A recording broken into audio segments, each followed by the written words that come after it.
Hi guys, welcome to Soul Tales. இன்னைக்கு நம்ம பார்க்க போற கதைகள் என்னன்னா விக்ரமாதித்தன் கதைகள். விக்ரமாதித்தன் கதைகள்ல நம்ம பார்க்க போற கதையோட தலைப்பு என்னன்னா காட்டில் கண்டெடுத்த கனகமணி சிம்மாசனம். வாங்க கதைக்குள்ள போகலாம். உலகத்தோட கிரீடம் போல உஜ்ஜயினி பட்டணம் 300 காலத்துல இருந்தது. நீலவானத்தை முத்தமிடும் பட்டு கொடிகளும் நிலா உப்பரிகைகளும் மாட மாளிகைகளும் மணிக்கோபுரங்களும் தந்த ஸ்தூபிகளும் நந்தவனங்களும் விசாலமான நவமோகன வீதிகளும் சிங்கார மண்டபங்களும் சிந்தை கவரும் விசித்திர வினோதங்களும் நிறைஞ்சி எந்நேரமும் ஜேஜேன இருக்கும் அந்த நகரம் மாயாபுரியாகவே அந்த காலத்துல காட்சியளித்தது. அந்த பட்டணத்தை அறநெறி வலுவாத போஜ மகாராஜா ஆண்டு வந்தாரு. அதற்கு தர்மாபுரி என்ற பேரும் இருந்தது. போஜராஜன் தன்னுடைய குடிமக்களோட நலத்துல கண்ணும் கருத்தும் கொண்டவரா ஆட்சி புரிந்து வரவே அந்த சக்கரவர்த்தியோட பெயரு உலகமெங்கும் பரவி இருந்தது. போஜனுக்கு பிரதம மந்திரியாக இருந்தவர் உஜ்ஜயினி பட்டணத்துல தர்மம் தலைத்தோங்கும்படி வாழ்ந்து வந்தாரு. அந்நாளையில பக்கத்துல உள்ள காட்டு பிரதேசத்துல இருந்து துஷ்ட மிருகங்கள் அடிக்கடி நாட்டுல புகுந்து மக்களை துன்புறுத்துறதோட அவர்களோட உடைமைகளையும் ஆடு மாடு கோழி முதலான பிராணிகளையும் கொண்டு தூக்கி சென்றன. குடிமக்களோட இந்த கஷ்டத்தை அறிஞ்ச போஜ மகாராஜா ஒரு நாள் தன்னுடைய சதுரங்க சேனைகளை அணிவகுத்து மந்திரி பிரதானிகளோட வேட்டையாட போனாரு. அவர்கள் அந்த வனாந்திரத்தை அடைஞ்சு அந்த கொடிய விலங்குகளான புலி, சிங்கம், கரடி எல்லா விலங்குகளையும் வேட்டையாடினாங்க. சூரியன் உச்சியை நெருங்கும் சமயம் வந்தது. வெயில் சுட்டெரித்தது. படைகளும் ரொம்ப களைச்சு போயிருந்தது. போஜராஜனுக்கு வேட்டை நிறுத்திவிட்டு களைப்பாற வேண்டும் அப்படின்னு நினைச்சாரு. மணிமுடி மன்னனும் அவனுடைய பரிவாரங்களும் அருகில தாக சாந்திக்கு தண்ணீரும் சோர்வு நீங்க நிழலும் கிடைக்குமான்னு எல்லா திசைகளும் சுத்தி பார்த்த போது நல்ல விளைஞ்சிருந்த கம்பங்கொள்ள ஒண்ணு அவனோட கண்ணுக்கு பட்டது. சுற்றிலும் படர்ந்து அடர்ந்த கிளைகளோடு மரங்களும் நடுவே முற்றிய கதிர்களை உடைய கம்பு பயிரும் கொண்ட அக்கொள்ளையானது மன்னனோட மனச வெகுவாக கவர்ந்தது.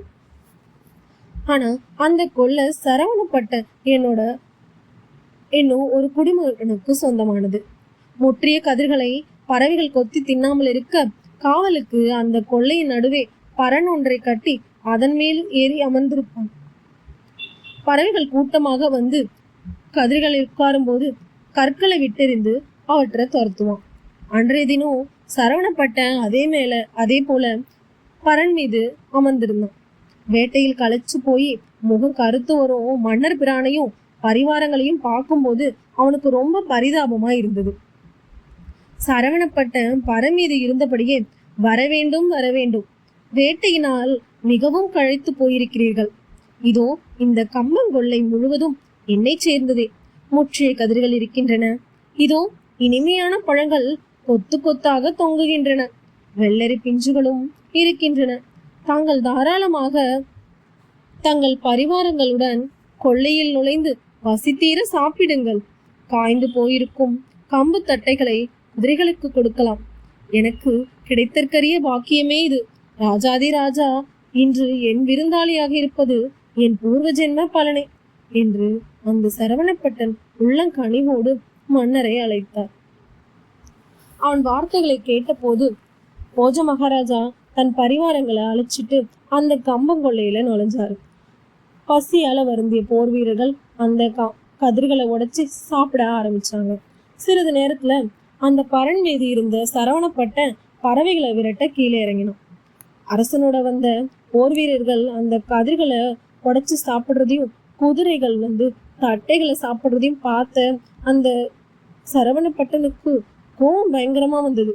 அவன் பூபதியிடம் ஓடி வந்தான். போஜ மகாராஜனே, இது என்ன காரியம்? கேள்வி முறையே கிடையாதா? நீதி நெறி வழுவாத தாங்களா இந்த காரியத்தில் இறங்கினீர்கள்? நீங்கள் உங்கள் பரிவாரங்களும் ஏழை குடிமக்கள் ஒருவனுடைய கம்பங்கொள்ளை அழித்து கொண்டிருக்கிறீர்கள் என்பதை தாங்கள் அறியவில்லையா? என் ஒரு வருட வருமானத்தையே பாழாக்கி விட்டீர்களே. மற்றவர்கள் கெடுதல் செய்யும் போது மக்களின் தலைவரான தங்களிடம் வந்து முறையிடலாம். வேலி போன்ற மன்னரை கெடுதல் செய்யும் போது அதை பற்றி நான் எவரிடம் சென்று முறையிடுவேன்? மதம் பிடித்த யானையையும் முறை தவறி நடக்கும் ஆட்சியாளரையும் தவறு செய்யும் அறிவாளியையும் யாரால் நிறுத்த முடியும் என ஒரு பொன்மொழி உண்டு. மேலும் தாங்கள் எல்லா நீதி சாஸ்திரங்களையும் கற்றுணர்ந்தவர். அப்படி இருக்க தாங்களே ஒரு குடிமக்கன் ஒருவனுடைய சொத்தை பாழாக்குகிறீர்கள். இதை தாங்கள் அறிவீர்களே என முறையிட்டான் அந்த சரவணப்பட்டன். அவனுடைய வார்த்தைகள் அரசனோட நீதி உள்ளத்துல ரொம்ப வேதனையை உண்டாக்குச்சு. அடுத்த கணமே போஜராஜன் தன்னுடைய பரிவாரங்களை அழைச்சு கொண்டு அந்த கம்பங்கொல்லை விட்டு வெளியே போனாரு. அந்த சமயத்துல சரவணப்பட்டன் மீண்டும் அந்த பறை மேல ஏறி உட்கார்ந்தான். மன்னர் பிரானும் பரிவாரங்களும் அந்த கொள்ளை விட்டு வெளியேறத பார்த்த உடனே சரவணப்பட்டன் மறுபடியும் திடீரென கூப்பிட்டான். பூபதியை, ஏன் போகிறீர்கள்? அதற்குள்ளாகவா தங்கள் பசி தீர்ந்து விட்டது? வேட்டையினால் ஏற்பட்ட களைப்பு இன்னும் நன்கு தீரவில்லை என்பதை தங்கள் திருமுகமே காட்டுகிறது. பசி தீர உணவருந்தி நிழலில் படுத்து இளைப்பாருங்கள். வீட்டுக்கு வந்த விருந்தாளி உணவருந்தாமல் செல்வது சரியல்ல என்றான். மன்னனை வற்புறுத்தி கூப்பிட்டான் அந்த சரவணப்பட்ட. போஜராஜனுக்கு ரொம்ப வியப்பா இருந்துச்சு.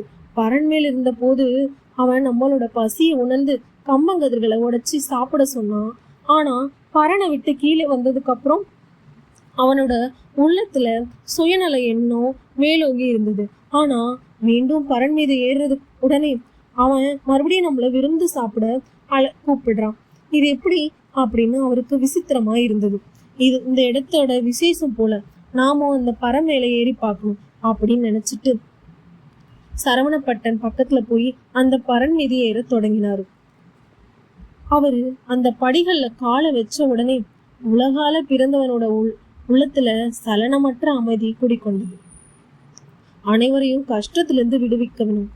உலகம் வறுமையை பிடியிலிருந்து சிக்கொண்டு நாசமாவது தடுக்க வேண்டும். தீங்கு செய்பவர்களை தண்டிக்க வேண்டும். நல்லவர்களை பாதுகாக்க வேண்டும். குடிஜனங்களை அறநெறி பிசகாமல் பரிபாலனம் செய்ய வேண்டும். இம்மாதிரியான உயர்ந்த எண்ணங்கள் போஜ மகாராஜாவோட மனசுல தோன்றுச்சு. சுருங்க சொன்னா அந்த நேரத்துல யாராவது அவரோட உயிரை கேட்டிருந்தா கூட அவரு கொடுத்திருப்பாரு. அந்த அளவுக்கு உயர்ந்த எண்ணங்கள் அவரோட மனசுல தோன்றுச்சு. அவரு இதனோட ரகசியம் நம்ம தெரிஞ்சுக்கணும், இந்த கொள்ளையோட ரகசியத்தை தெரிஞ்சுக்கணும்னு சொல்லிட்டு ஆசைப்பட்டு அவ யோசிச்சுக்கிட்டே கனிவான குரல்ல சரவணப்பட்டனை நோக்கி, அறிஞனே, உன் புகார் நேர்மையானதே. இந்த கொள்ளையின் மூலம் கிடைக்கும் வருமானத்தை கொண்டு நீ அடுத்த வருஷம் பூராவும் காலம் தள்ள வேண்டும். அதை உணராது பசியின் மயக்கத்தில் நான் பரிவாரங்களுடன் இதனுள் நுழைந்து விட்டேன். அதற்கு பிரதியாக இந்த கொள்ளையை உன்னிடமிருந்து கிரயம் கொடுத்து பெற்றுக் கொள்கிறேன். நீ விரும்புவதை தாராளமாக தெரிவி என்று கேட்டார். அதற்கு அந்த சரவணப்பட்டன், அரசே, தாங்கள் அனைத்தும் அறிந்தவர். எது செய்யலாம் எது செய்யக்கூடாது என்பது தெரிந்தவர். இந்த கொள்ளையின் மதிப்பை தாங்களே நிர்ணயித்துக் கொள்ளலாம். பார்க்க போனால் தங்களை மகாவிஷ்ணுக்கு ஒப்பிட்டு சொல்லலாம். பகவானின் கடைக்கண் பார்வை விழுந்ததால் எவன் தரித்திரமும் துன்பங்களும் இருந்த இடம் தெரியாது ஒளிந்து போய்விடுமே. அவ்விதமே அரசனும் கற்பக விருஷம் என் சொல்லப்படுகிறான். பகவானை நேரில் காண முடியாது. தாங்களோ எனக்கு தெய்வம். என்னுடைய கஷ்டங்களும் வருத்தங்களும் தங்களை கண்ட மாத்திரத்திலேயே ஒளிந்து விட்டன. அப்படி இருக்க இந்த கொள்ளை ஒரு பிரமாதமா என கேட்டான். என பணிவுடன் தெரிவித்தான் இந்த சரவணப்பட்டன். அவனோட வார்த்தைகளால மகிழ்ச்சி கொண்ட போகராஜா அந்த கொள்ளைக்கு பதிலாக அவனுக்கு அநேக பரிசுகளும் திரவியங்களும் நிலங்களும் கொடுத்தாரு. அக்கொள்ளைய தன்னிடதாக்கி கொண்டாரு மன்னர். மறுநாளே தன்னுடைய அரசாங்க ஆட்களை விட்டு அந்த பரண் இருந்த இடத்துல தோண்டி பார்க்க சொன்னாரு. அவ்வாறே அந்த ஆட்கள் பூமியை வெட்ட ஆரம்பிச்சாங்க. பூமியை ஆழமாக வெட்டுறப்போ டங் என்ற ஒளியுடன் அழகிய நவரத்ன சிம்மாசனம் ஒன்று அவங்களோட கண்ணுக்கு தென்பட்டது. பூஜனுக்கு அளவில்லா ஆனந்தம். மேலும் பூமியை நாற்புறமும் குடந்து வெட்ட சொன்னாரு. அங்கே நவரத்தினங்களால் இழுக்கப்பட்டதும் 32 படிகளும் அழகிய பதுமைகளை கொண்டதுமான ஒரு சிம்மாசனம் ஒன்று இருந்தது. போஜராஜனோட மகிழ்ச்சிக்கு ஒரு அளவே இல்லை. அந்த சிம்மாசனம் புதைக்கப்பட்டிருக்க இடத்துல நிற்கும் போதே அவனோட உள்ளத்துல உயர்ந்த எண்ணங்கள் தோன்றுச்சு. அந்த அதிசயமான நவரத்ன சிம்மாசனத்தில் அமர்ந்து ராஜ்ய பரிபாலனம் செஞ்சா எவ்வளவு நற்குணங்களுக்கு இருப்பிடமாகி புவனமெங்கும் பிரகாசிக்கலாம். அரசன் அந்த ஆவலோட பள்ளத்துல இறங்கி அந்த சிம்மாசனத்தை மேலே தூக்க முயற்சி செஞ்சாரு. ஆட்கள் ஒன்று சேர்ந்து அந்த சிம்மாசனத்தை தூக்க முயன்றார்கள். சிம்மாசனம் இருந்த இடத்தை விட்டு சற்றும் அசையல. புஜபல பராக்கிரம மன்னனுக்கு ஒன்றும் தோன்றல. அருகிலே நின்ற மந்திரியை பார்த்தாரு. மாமந்திரி, நவரத்ன சிம்மாசனம் இடத்தை விட்டு பெயர மறுப்பதின் காரணம் என்ன என்று கேட்டார் மந்திரியிடம். பூபதி, பூமியில் புதைந்து கிடந்த இந்த சிம்மாசனம் புராதன காலத்தைச் சேர்ந்தது, தெய்வத்தன்மை வாய்ந்தது. இதற்கு உரிய பூஜை புனஸ்காரங்கள் செய்யாமல் நாம் எடுக்கும் எந்த முயற்சியும் பலனை அளிக்காது என்றார் அந்த மந்திரி. உடனே புவி மன்னன் புரோகிதர்களையும் வரவழைத்து சிம்மாசனத்துக்கு செய்ய வேண்டிய பூஜைகளையும் உபசாரங்களையும் செய்யுமாறு வேண்டினார். அதற்கு பிறகே அந்த சிம்மாசனம் தன்னுடைய இடத்தை விட்டு நகர்ந்தது. இதை கண்ட அரசன், நீதி வாக்கிய மந்திரி, ஆரம்பத்தில் சிம்மாசனம் எனக்கு கிடைக்காத போல இருந்துச்சு. ஆனா இப்பொழுதோ உங்களுடைய ஆலோசனைப்படி நடந்து கொண்டதால சிம்மாசனம் எனக்கு கிடைச்சது. ஆகவே அறிவாளிகளுடன் நட்பு கொள்வது லாபகரமானதோடு சிறந்ததாக இருக்கும் அப்படின்னு சொன்னாரு. அப்போது நீதி வாக்கிய மந்திரி மன்னனை பார்த்து, மணிமுடி வேந்தா, கேளுங்கள். எவனொருவன் எவ்வளவு பெரிய அறிவாளியாக இருந்தாலும் மற்றவர்களின் ஆலோசனைகளை கேட்காவிடில் அவன் அழிவையே அடைவான். தாங்கள் அப்படியல்ல. நீங்கள் அறிவாளியாக இருந்தாலும் இவ்விஷயத்தில் என் ஆலோசனைக்கு செவி கொடுத்தீர்கள். ஆகவேதான் தாங்கள் எடுக்கும் எந்த முயற்சியும் பலனின்றி வீண் போவதில்லை அப்படின்னு மந்திரி சொன்னாரு. இப்போ மன்னனுக்கு அந்த சிம்மாசனம் கிடைச்சிருச்சு. அவரு ரொம்ப அளவில்லா ஆனந்தத்துல இருந்தாரு. இந்த கதையோட கருத்து என்னன்னா, நம்ம எவ்வளவுதான் அறிவாளியாக இருந்தாலும் மற்றவங்களோட யோசனைகளையும் கேட்கணும். இந்த வீடியோ உங்களுக்கு பிடிச்சிருந்தா லைக் பண்ணவும், ஷேர் பண்ணவும், சப்ஸ்கிரைப் பண்ணவும். தேங்க்யூ.